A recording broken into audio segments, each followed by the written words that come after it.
شهر رمضان الذي أنزل فيه القرآن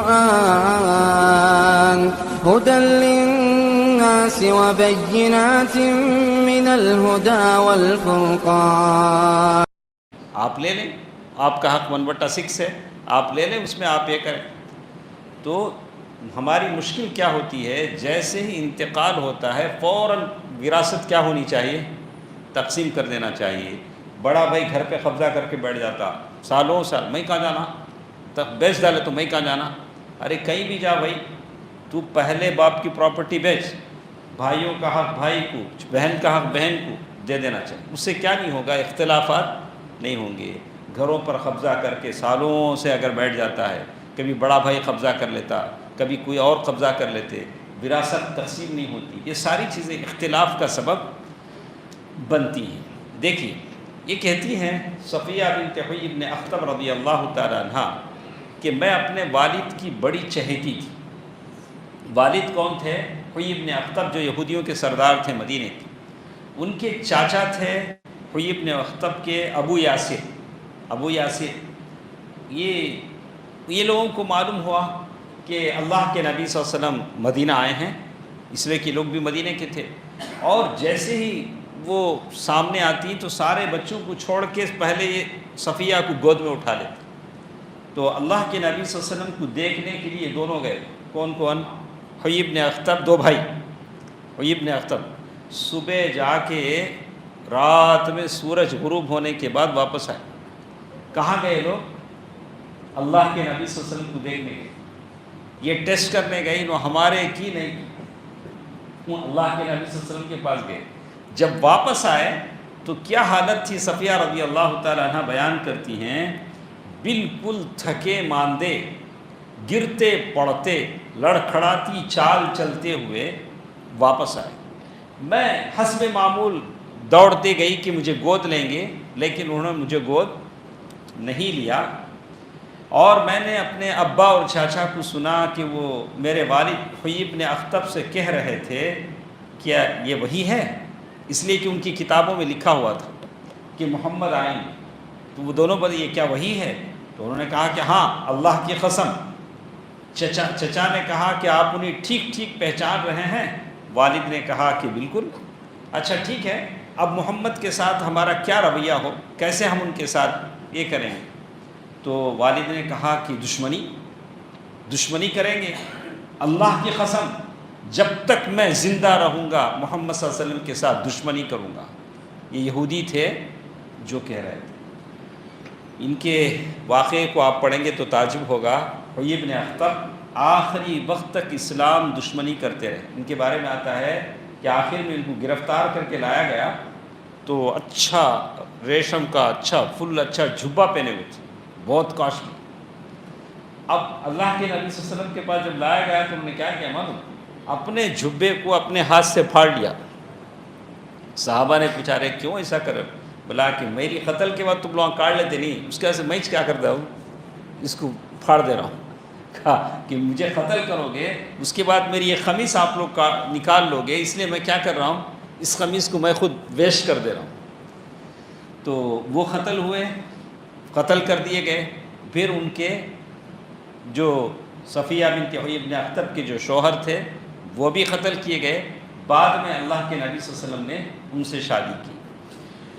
تو کہتے ہیں کہ ایک اور بات جس میں کہتے ہیں کہ صحیح بخاری کی اس روایت سے ملتی ہے، حضرت عبداللہ بن سلام رضی اللہ عنہ.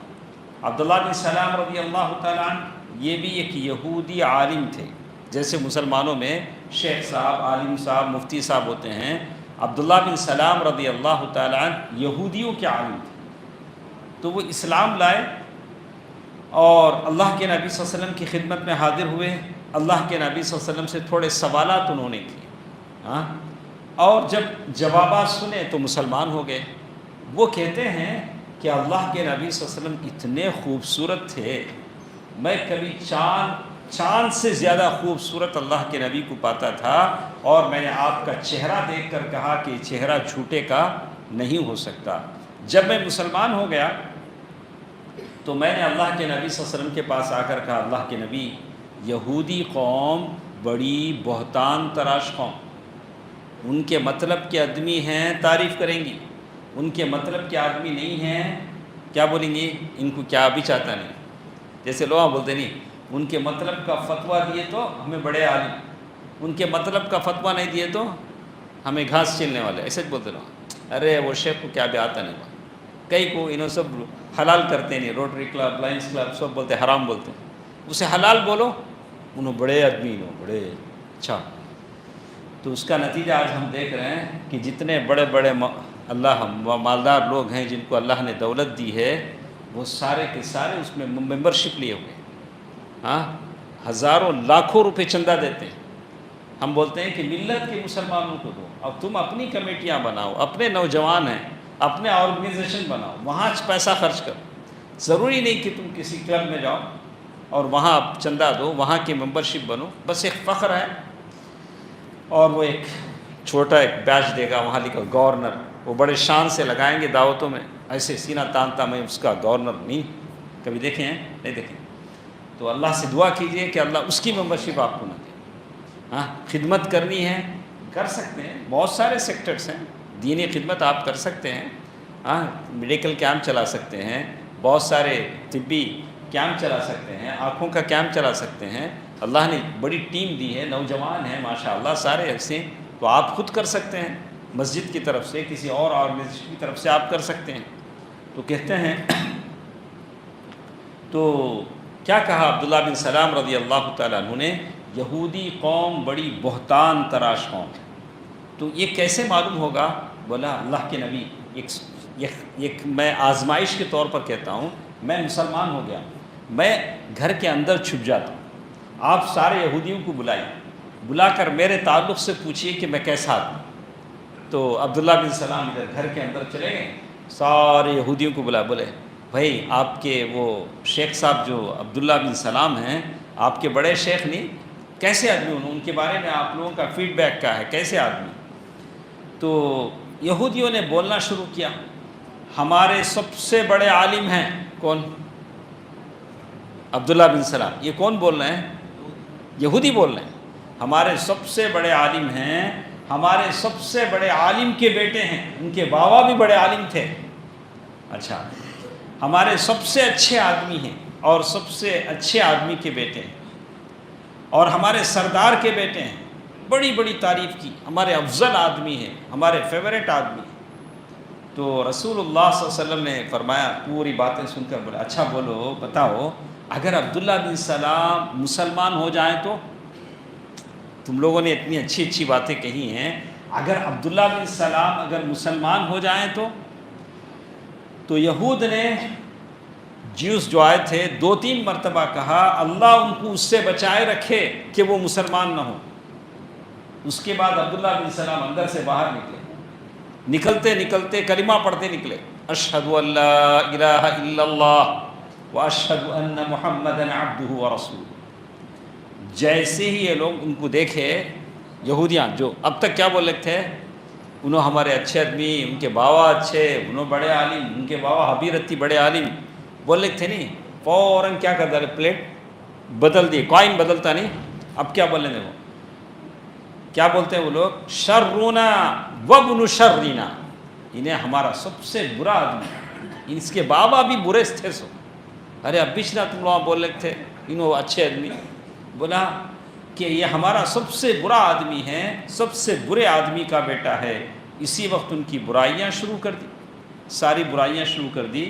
تو یہ پہلا تجربہ تھا جو رسول اللہ صلی اللہ علیہ وسلم کو یہود کے متعلق حاصل ہوا، اور مدینے میں داخلے کے پہلے ہی دن حاصل ہوا۔ اللہ کے نبی کو معلوم ہو گیا کہ یہود کیسی قوم، اپنا رہا تو سب کچھ، اپنے آدمی نہیں رہیں تو سب کچھ غلط ہو جاتا ہے۔ اللہ کے نبی صلی اللہ علیہ وسلم کبھی ہمارے جو نوجوان بچے ہیں یا اسلام دشمن طاقتیں ہیں یا اورنٹلزم جو مستشرقین ہیں، وہ لوگ سوچتے ہیں کہ مسلمانوں نے غیر مسلموں پر بڑا ظلم کیا، ان کے ساتھ جنگیں کی، ان کو قتل کیا، ان کی عورتوں کو اپنی لونڈی بنایا، باندی بنایا، ان کے بچوں کو قید کیا، ایسا کچھ سوچتے ہیں۔ تو اسی کا جواب شیخ نے یہاں دیا ہے کہ مسلمانوں نے زیادہ کیا یا غیروں نے ان کے ساتھ زیادہ کیا. دیکھیے وہ کہتے ہیں کہ جب مسلمانوں نے مدینہ ہجرت کی، مکے سے مسلمان مدینہ ہجرت کر کے آ گئے، تو مکے کے جو لوگ تھے انہوں نے مسلمانوں کی زمینوں پر قبضہ کر لیا، مکانات اور مال و دولت سب کچھ سیز کر لیا، ضبط کر لیا، اور مسلمانوں اور ان کی بیوی بچوں کے درمیان رکاوٹ بن کر کھڑے ہو گئے. صحابہ ادھر آ گئے، بیوی بچے مکے میں پھنس گئے، ان کو ہجرت کرنے دیتے نہیں تھے، بلکہ جس کو پا سکے قید کر کے طرح طرح کی اذیتیں دی. پھر اسی پر بس نہیں کیا، اللہ کے نبی صلی اللہ علیہ وسلم کو قتل کرنے کی سازش کی اور دعوت کو بالکل جڑ سے اکھاڑ پھینک دینے کی سازش کی. دیکھیے جب مسلمان کسی طرح بچا کر 500 کلومیٹر دور مدینے کی سرزمین پر جا پہنچے، تو قریش نے اپنے ساکھ کا، اپنے اسٹیٹس کا فائدہ اٹھاتے ہوئے سارے قبیلوں کو لے کر مسلمانوں کے خلاف جنگ کا اعلان کر دیا، اور مدینے کو ایک طرح سے بائیکاٹ کر دیا کہ مدینہ سے کوئی مال نہیں لیں گے، مدینہ کوئی مال نہیں بیچیں گے. تو مدینہ جہاں بہت سارے صحابہ ہجرت کر کے آ گئے تھے، بہت ساری تجارتی تعلق اس سے تنگ دستی کا شکار ہو گیا. تو مہاجرین، پناہ گزینوں کی تعداد زیادہ بڑھتی جا رہی تھی، لیکن سارے لوگوں نے مدینے کا بائیکاٹ کر دیا تھا. تو آپ سمجھ سکتے ہیں کہ اب کون ظالم ہے، مسلمانوں نے ظلم کیا یا مسلمانوں پر دوسروں نے ظلم کیا. اب مسلمانوں کو حق پہنچتا تھا کہ جس طرح انہوں نے مسلمانوں کے مالوں کو ضبط کیا، وہ بھی ان سرکشوں کا مالوں کا ضبط کریں، ان کو بھی ان کے مالوں کو یہ کیا کریں، حاصل کریں. جس طرح انہوں نے مسلمانوں کو ستایا، مسلمان بھی ان کو ستائیں، کوئی حرج نہیں ہے. اور جس طرح مسلمانوں کی زندگیوں میں رکاوٹیں کھڑی کی گئیں، مسلمانوں کو حق بنتا تھا کہ وہ بھی اس طرح کریں. جیسے کہتے ہیں جیسے کو تیسا، انگلش میں کیا بولیں گے، ٹٹ فار ایسا، ہاں ایسا. لیکن شیر کو سوا شیر نہیں، شیر کو کتنا دیں گے، شیر ہی دیں گے. ہم لوگ کیا کرتے ہیں، تمہیں رتی کا تو ہمیں کیا کریں گے، ذرا زیادہ کریں گے. ویسا اسلام نہیں بولتا. جتنا آپ کو نقصان پہنچا آپ اتنا بدلہ لے سکتے ہیں، اتنا بدلہ لے سکتے ہیں. تو کہتے ہیں کہ اللہ کے نبی صلی اللہ علیہ وسلم انہی چیزوں کو سامنے رکھتے ہوئے ان کے قافلوں پر حملہ کیا، ان کے مالوں کو مسلمانوں نے حاصل کیا، ظلم نہیں کیا، اس لیے کہ ان کے ساتھ آلریڈی اس سے پہلے ان لوگوں نے بالکل ایسا ہی کیا تھا. اس کے بعد دیکھیے ہمارے ساتھ رہیں، ماشاءاللہ ایک اچھی بات ہمارے ساتھ ہے. اللہ کے نبی صلی اللہ علیہ وسلم بنو نجار کے یہاں جمعے کے دن 12 ربیع الاول ایک مطابق 27 سپٹمبر ابو ایوب رضی اللہ عنہ کے گھر اترے تھے. جب مدینہ آئے تھے، جمعے کا دن تھا. اللہ کے نبی صلی اللہ علیہ وسلم، ابو ایوب، جمعے کی نماز تو اللہ کے نبی وہاں پڑھے تھے راستے میں جہاں مسجد جمعہ. شام ہوتے ہوتے مدینہ آ گئے، اور مدینہ پہنچ کر اللہ کے نبی صلی اللہ علیہ وسلم ابو ایوب رضی اللہ تعالیٰ عنہ کے گھر میں رہے. اس کے بعد اللہ کے نبی صلی اللہ علیہ وسلم نے سب سے پہلا جو کام کیا، مسجد بنائی. مسجد اللہ کی بہت بڑی نعمت ہے. یہ مسجد ہماری ہے. بہت سارے علاقے ایسے ہیں جہاں مسجدیں ایسی نہیں ہیں جہاں سنت کے مطابق نماز ہوتی. لوگ پریشان ہیں، کئی 5-5 10-10 کلومیٹر جانا پڑتا ہے مسجد کے لیے کہ جس مسجد میں صحیح نماز ہوتی. اگر ہے تو عورتوں کا انتظام نہیں. تو ہمارے پاس ماشاءاللہ عورتوں کا انتظام بھی ہے، ہاں اے سی کا انتظام ہے، اتنی کشادہ مسجد ہے.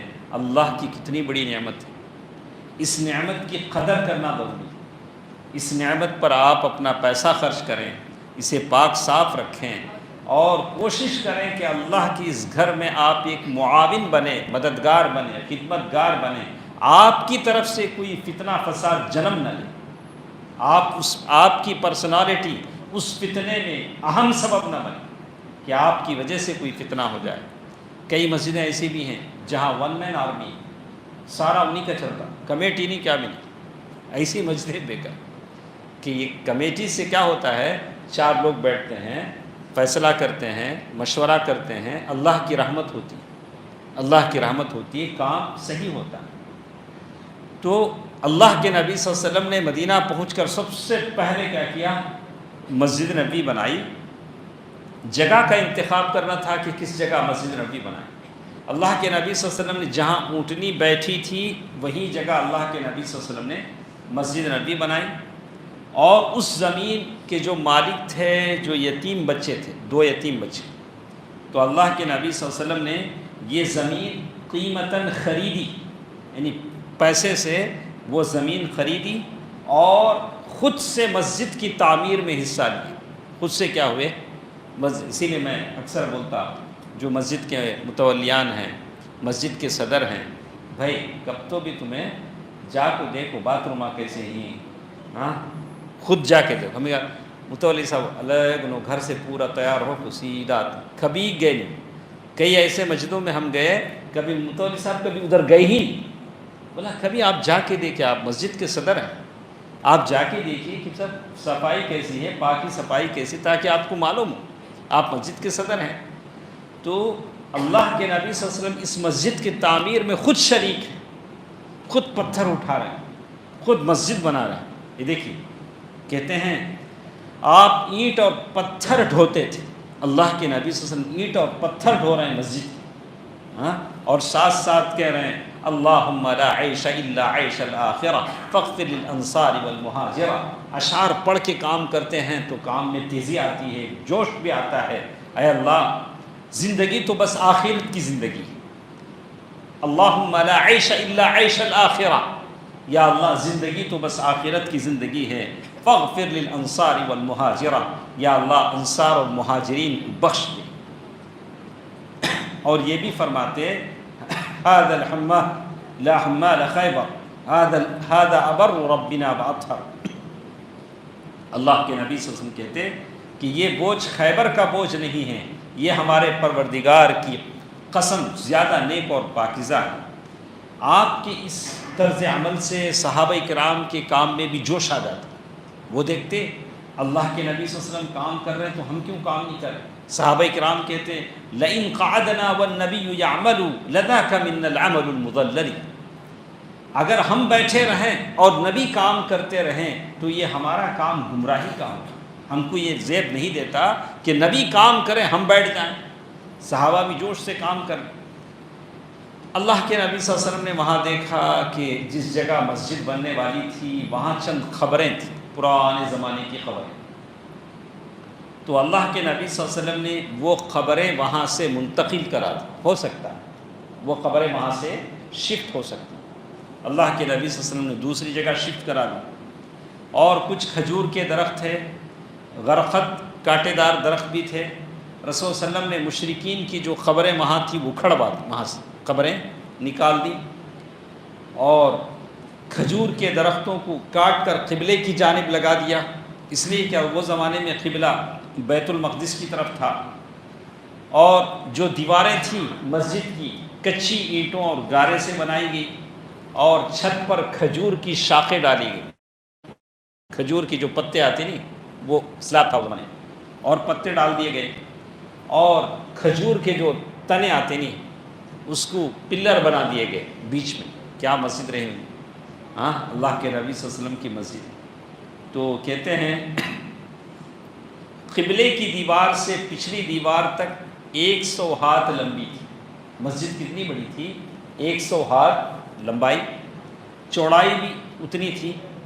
اللہ کے نبی صلی اللہ علیہ وسلم نے مسجد کے بازو چند کمرے تعمیر کرائے، آج بھی وہ کمرے ہیں، آپ بھی دیکھتے ہیں کہ جیسے ادھر قبلہ ہے تو ادھر رائٹ سائڈ میں وہ کمرے موجود ہیں۔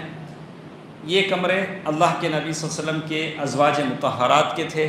جب کمرے بن گئے تو اللہ کے نبی صلی اللہ علیہ وسلم ابو ایوب رضی اللہ تعالی عنہ کے گھر سے وہاں منتقل ہو گئے۔ چلیے ہم دیکھتے ہیں کہ یہ مسجد کیسی تھی، اللہ کے نبی صلی اللہ علیہ وسلم کے زمانے کی یہ مسجد کیسی تھی۔ مسجد صرف نماز کے لیے نہ تھی، ہم بھی ہمیشہ ہی کہتے ہیں مسجد صرف نماز کے لیے نہیں، نماز کے لیے کتنے مسجد ہیں، ہاں، ہری پیلی لال کتنے مسجد ہیں، ہاں بہت مسجد ہیں، اور ادھر یہاں آپ پیرامڈ چل جائیں، اور اگر من آپ کے ذرا دور جانے کا کرتا ہے اور ادھر کتنے مسجدیں ہیں. تو مسجد صرف نماز کے لیے وہ مسجد جیسی تھی بلکہ ایک یونیورسٹی تھی جس میں مسلمان اسلامی تعلیمات اور ہدایات کا درس حاصل کر سکتے تھے. بیٹھ کر لوگ پڑھتے تھے، آپ پڑھیں، سکھانے والے سکھائیں. اور ایک محفل تھی جس میں مدتوں جاہلی کشاکش، نفرت اور باہمی لڑائیوں سے دوچار رہنے والے قبائل کے افراد اب میل محبت سے مل جل رہے تھے. یعنی سب لوگ مل کے بیٹھتے، باتیں کرتے، تاکہ ایک ہنسی خوشی کا ماحول ہو اور ایک جینے کے اندر ایک دوسرے کو برداشت کرنے کا یہ ہو. تو کہتے ہیں ایک مرکز تھا جہاں اس ننھی سی ریاست کا سارا نظام چلایا جاتا تھا. یعنی ایک سیکریٹریٹ بھی تھی مسجد، وہیں سے سارا نظام چلتا تھا. فوجیں وہیں سے بھیجی جاتی تھی، قیدی وہیں لا کے قید کیے جاتے تھے. کیا مسجد ہوگی صلی اللہ علیہ وآلہ وسلم. اور کہتے ہیں اور مختلف قسم کی مہمیں بھیجی جاتی تھیں. اس کے علاوہ ایک پارلیمنٹ تھی جس میں مجلس شورا، مجلس انتظامیہ کی اجلاس منعقد ہوتے تھے. ساری میٹنگیں اس مسجد میں ہوتے تھے. تو مسجد ایسے ہونی چاہیے، ہمیشہ اس بات کو دماغ سے نکال دیں کہ مسجد صرف نماز کے لیے ہے، ایسا نہیں. بہت سے مسجد وہ زمانے میں ہاسپٹل بھی تھی. صحابہ جو زخمی ہوئے ان کو لا کر مسجد ہی میں رکھا گیا. ان سب کے ساتھ یہ مسجد ان فقراء اور مہاجرین کی ایک خاصی بڑی تعداد کا مسکن تھی. پہلے زمانے میں چندے کے لیے لوگ آتے تھے، رہ جاتے تھے مسجد میں. بچپن میں بڑے بڑے عالموں کو دیکھا ہوں، آتے تھے ہفتہ. اب چونکہ حالات بدل چکے ہیں، خطرات ہیں، اسی لیے تھوڑا احتیاط کرنا پڑتا ہے. لیکن مسجد بہرحال مسجد ہے. اور وہ صحابہ جو مدینے سے آئے تھے جن کا کوئی نہیں تھا، نہ بیوی بچے گھر بار، وہ لوگ کہاں رہتے تھے؟ مسجد ہی میں رہتے تھے. مسجد ہی ان کا پڑاؤ تھا. نہ ان کا مال تھا نہ بچے تھے. تو کہتے ہیں پھر اذان کے کلمات اللہ تعالیٰ کی طرف سے دکھائے گئے. اذان خواب میں صحابی نے دیکھا، اور یہ اذان 5 مرتبہ اس زمانے میں دی جاتی تھی جس سے سارا عالم لرز اٹھتا تھا.